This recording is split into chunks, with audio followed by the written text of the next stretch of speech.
বিশ্বনবী বললেন, 5 ওয়াক্ত সালাত তো পড়বাই, অপরকে আহ্বান তো করবাই, নামাজ কায়েমের সংগ্রাম তো করবাই।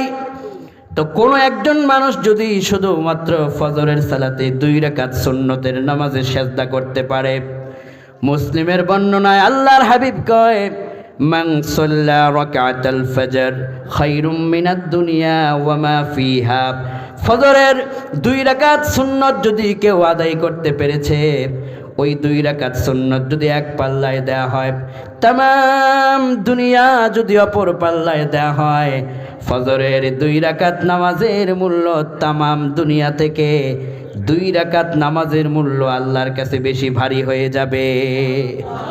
কিন্তু সেই ফজর শীতের কারণে অনেকেই ছেড়ে দেই।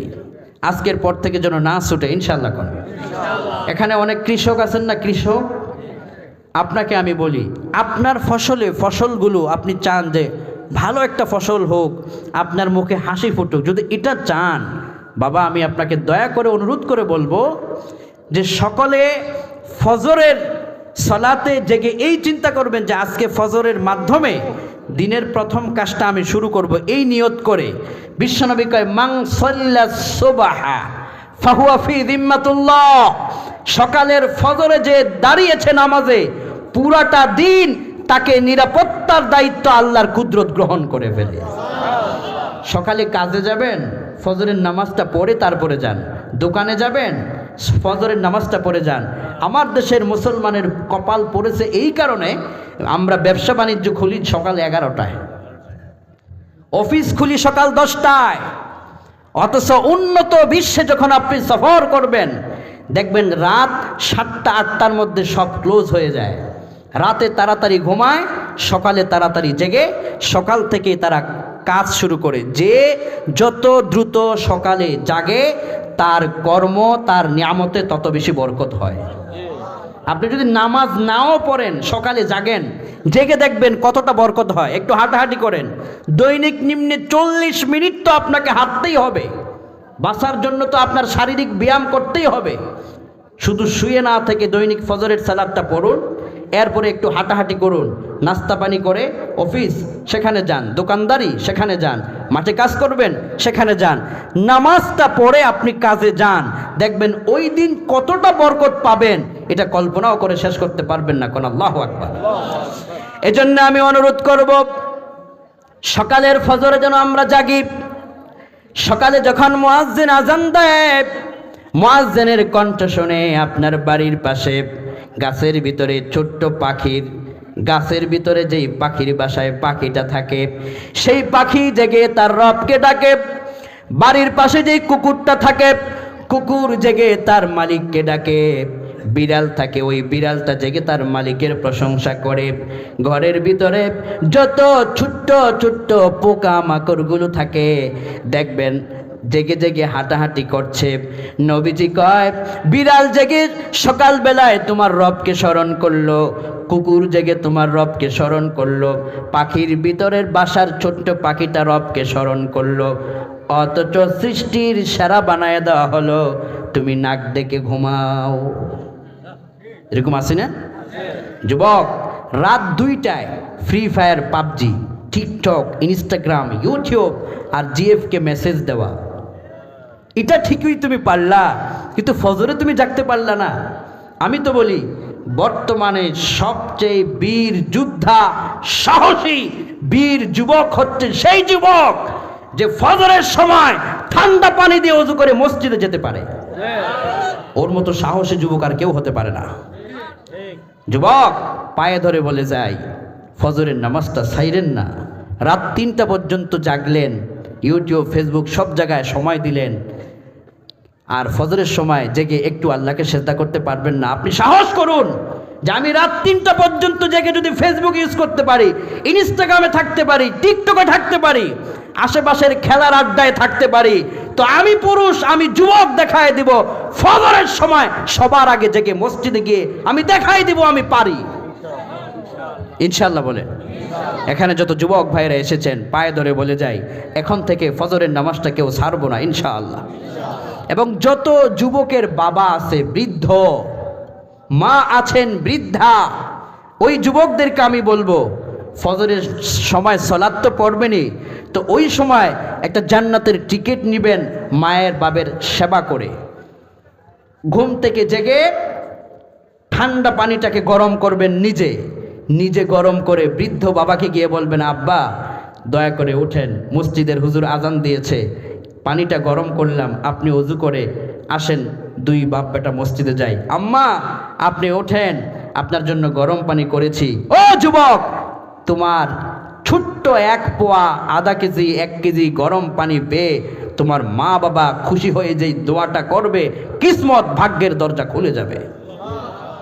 খাজা বাবার দরবারে গিয়ে বলো, ইয়া খাজা বাবা মেরে মতলবকে পুরা কর দেয়া, খাজা বাবা মনের আশা পূরণ করো। খাজা বাবার দরবারে নাচে মা বাবার পায়ের মধ্যে সেবা করো, তোমার মায়ের দোয়ায় তোমার কিসমত খুলে যাবে। মাজারের মধ্যে মশারি দেয়, এক জায়গায় দেখলাম মশারি টানায় মাজারে। তা আমি বললাম, মাজারে মশারি দিলেন কেন? কয়েকজন মান্যত করছে, সে মাজারে মশারি দিব, দিছে, এই জন্য লাগাইছি। তা আমি বললাম, আমাদের দেশে যাদেরকে মশায় কামড়ায় তারাই তো মশারি লাগায়, তো আপনার বাবারে মশায় কামড়ায় নাকি? কয় না না। আমি বললাম, তাইলে তাড়াতাড়ি খুলেন, বাবার কেরামতি শেষ হয়ে যাবে। বাবার মা বাবার পান কিনার, ওষুধ কিনার টাকা দিতে পারে না, সেই সন্তান বিভিন্ন মাজারে গরু ছাগল নিয়ে হাজির হয়ে যায়। দরবারে দরবারে, ভণ্ডদের দরবারে গরু ছাগল এগুলো মান্যত না করে মায়ের জন্য একটা আঙ্গুর কিনে নিয়ে যাও, তোমার রবের আরশ তোমার উপর খুশি হয়ে যাবে। হাজারো পীর সাহেব মিলে একসাথে তোমার জন্য দোয়া করলে তোমার জন্য যে ফিডব্যাক না আসবে, তোমার মা সরআ কিছুই পারে না, সে তোমার মা, এটাই তোমার গুণ।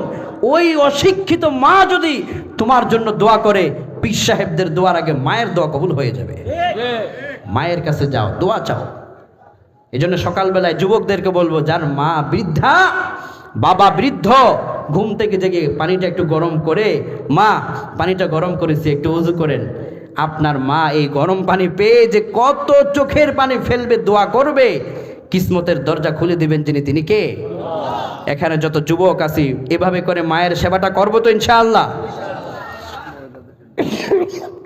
আর মায়েদেরকে বলবো, যারা মহিলা প্যান্ডেলে আছেন, আপনার স্বামী থাকতে পারে বৃদ্ধ, স্বামীর শক্তি আপনার চেয়ে কম, এরকম অনেকে আছে না? স্ত্রীর কার্যক্ষমতা শক্তি আল্লাহ রেখেছেন, কিন্তু স্বামীর বয়সের বার্ধক্যের কারণে অনেক অসুস্থ হয়ে পড়েছে। এই বার্ধক্যের স্বামীটার দিকে যদি রহমতের নজর দিয়ে তাকিয়ে আপনি ফজরের সময় বলতে পারেন, ওগো অমুকের আব্বা ওঠেন, এই যে পানিটা গরম করেছি, ওযু করে মসজিদে কষ্ট করে লাঠিটা বহর করে দিয়ে যান।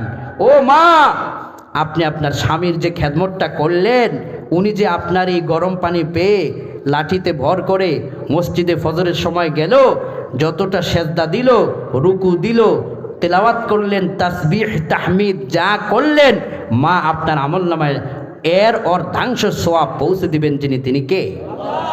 কিন্তু আমাদের দেশে আমাদের মায়েরা এই সেবাটা কি করে?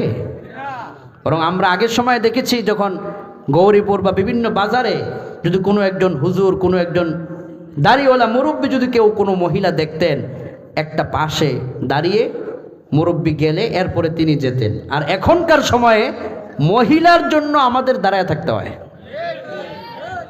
এক জায়গায় শুধু নামাজের জন্য নেমেছি, মাহফিলের সফর, নামাজের জন্য নেমেছি, ওনার এত ব্যস্ততা, উনি আমার মা, এত ব্যস্ততা, উনি দূর থেকে বলতেছে, সাইড দেন, সাইড দেন, সাইড দেন। মায়ের ব্যস্ততা। ও মা, আরেকটা ঘটনা, মায়েরা টেলিভিশন ছাড়া সময় কাটান না। টেলিভিশনের সামনে না বসলে মনটা যেন আপনার আপনার মনটার মধ্যে এক ধরনের আনন্দ ফিল করেন না। মায়েদের কাছে আমি বলবো, এই টেলিভিশনটা, হ্যাঁ মোবাইল, ঘরে ঘরে মোবাইল, এবং এই মোবাইলের কারণে পরকীয়ার কারণে যেই স্বামী টাকা পয়সা দিল, ওই স্বামীর টাকা পয়সা নিয়ে গেছে কে ভাগ্যা। এরকম হয় না? মায়েদেরকে বলবো, যেই স্বামী আপনার মোবাইলটা কিনে দিল, ওই স্বামীর সম্পদের হেফাজতের দায়িত্ব নেওয়া আপনার উপর দায়িত্ব। ওই স্বামীর সম্পদকে রক্ষা করা এটা আপনার দায়িত্ব। আল্লাহ আমাদেরকে বোঝার তৌফিক দিন, আমরা বলি আমিন।